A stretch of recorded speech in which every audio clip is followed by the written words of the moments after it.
గతంలో మీరు 10 ఏళ్ళ అధికారంలో ఉంటారు. ఏ రైతు కన్నా సుఖంగా ఉండనిచ్చిండ్రా? రైతులకి బేడీలేసినటువంటి సంఘటన మీ చరిత్ర.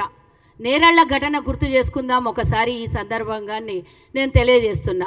మరి మీరు 10 ఏళ్లలో 8,000 నుంచి 10,000 రూపాయలు రైతు బంధు పెంచితే మేము వచ్చిన 10 నెలల్లోనే రైతుకి ఈరోజు 12,000 చేసిన చరిత్ర మాది. మీరు దిక్కుమాలిన వెధవేషాలు వేసి 7,25,000 కోట్లు తెలంగాణ రాష్ట్రం మీద అప్పు చేస్తే 17,000 కోట్ల మిగులు బడ్జెట్తో మీకు రాష్ట్రాన్ని ధనిక రాష్ట్రంగా అప్పచెప్తే ఈరోజు కుక్కలు చెప్పిన ఇస్తరాకులాగా తెలంగాణని అప్పులపాలు చేసి ఇచ్చిందే కాకుండా తాను చేసిన తప్పు తనకు తెలియదు అన్నట్టు నువ్వు చేసిన ఇన్ని తప్పులతోని తెలంగాణ రాష్ట్రాన్ని అప్పులపాలు చేసింది కాక ఇస్తున్న మా మీద పొద్దుమూకుల లొల్లి అబద్ధాల ప్రచారాలు. మీకున్నదేంది? అబద్ధాలు తప్పించి ఇంతవరకు మీ నోట్ల నుంచి నీ అయ్యే నోట్ల నుంచి ఎప్పుడన్నా నిజాలు వచ్చినాయా? దళిత ముఖ్యమంత్రి నుంచి మొదలు పెడితే ఈ రేస్ కార్ల దాకా మీ లొల్లి ఇప్పటిదాకా అబద్ధాలదే తప్పించి ఒక్క మాట నిజం కాదు. మీరు 10 ఏళ్లలో రైతు బంధు రూపంలో 22,000 కోట్ల రూపాయలు రైతులకు ఇచ్చారు. అది కూడా కొండలకి, కోనలకి, గుట్టలకి, వాగులకి, చెరువులకి, హైవేలకి, వెంచర్లకి ఇస్తే 22,000 కోట్ల రూపాయలు. అది కూడా ఔటర్ రింగ్ రోడ్ని అమ్మేసి రైతు రుణమాఫీ చేసినటువంటి చరిత్ర మీది. మేము ఏమీ అమ్మకుండా 7.5 లక్షల కోట్ల రూపాయలు అప్పు చేసి వదిలిపోయిన మీరు ఈరోజు మేము 21,000 కోట్ల రూపాయలు మీరు 10 సంవత్సరాలలో చెయ్యనటువంటి ఏ ఒక్క ఇంత పెద్ద ప్రాజెక్టుని మేము 10 నెలల్లో 21,000 కోట్ల రూపాయలు రైతు రుణమాఫీ చేసినాం. మేము ఏకకాల రుణమాఫీ. నీలాగా వడ్డీలు 25,000, 30,000, 50,000 కట్టి అస్సలు దాన్నే పెట్టి మేము వచ్చిన తర్వాత ఆ భారం అంతా మా మీద వదిలేసినటువంటి నీలాగా చెప్పిన మాట ఆడిన మాట తప్పేటటువంటి చరిత్ర కాంగ్రెస్లో లేదు. ఆ రోజు సోనియా గాంధీ తెలంగాణ ఇస్తానని ఇచ్చినటువంటి చరిత్ర మాది.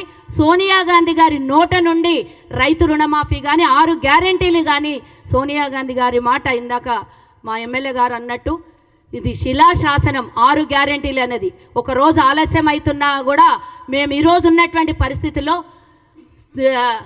ప్రతి ఒక్కటి అమలు చేయడానికి మేము ముందుకెళ్తున్నాం. కానీ మీలాగా దొంగచాటున ముసుగులేసుకొని అబద్ధాల ప్రచారం కాంగ్రెస్ చెయ్యలేదు, చెయ్యదు కూడా.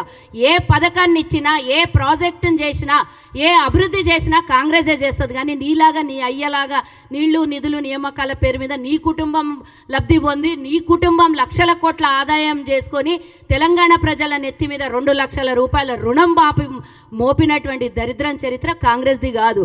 ఇంత చేసినా నువ్వు చేసిన అప్పుల నుంచి ఇప్పటిదాకా 3,000 కోట్ల రూపాయలు అస్సల్లో నుంచి కట్టినటువంటి చరిత్ర మాది. ఇప్పటిదాకా ఒక 65,000 కోట్ల రూపాయలు నువ్వు చేసిన దరిద్రం అప్పులకి వడ్డీలు కట్టాల్సి వచ్చింది. ఇది మాట్లాడవే ఏ సభలో కూడా మేము ఏం చేయకుండా తెలంగాణ ప్రజలను మోసం చేసి 7.5 లక్షల కోట్ల అప్పు చేసినామని ఏంటో మాట్లాడవే. దాన్ని మాట్లాడకుండా కాంగ్రెస్ ఇచ్చిన గ్యారెంటీలు అబద్ధము, కాంగ్రెస్ 6 గ్యారెంటీలు ఇచ్చి దాన్ని దాటేయడానికి డైవర్షన్ పాలిటిక్స్ చేస్తుంది అంటే నువ్వు చేసిన దొంగ పనులకు ఈ ఈడీలు సిబిఐలు అవి ఇవి లొల్లి నడుస్తుంది. దానికి దీనికి ఎందుకు మెర్జీ చేసి మాట్లాడతావు?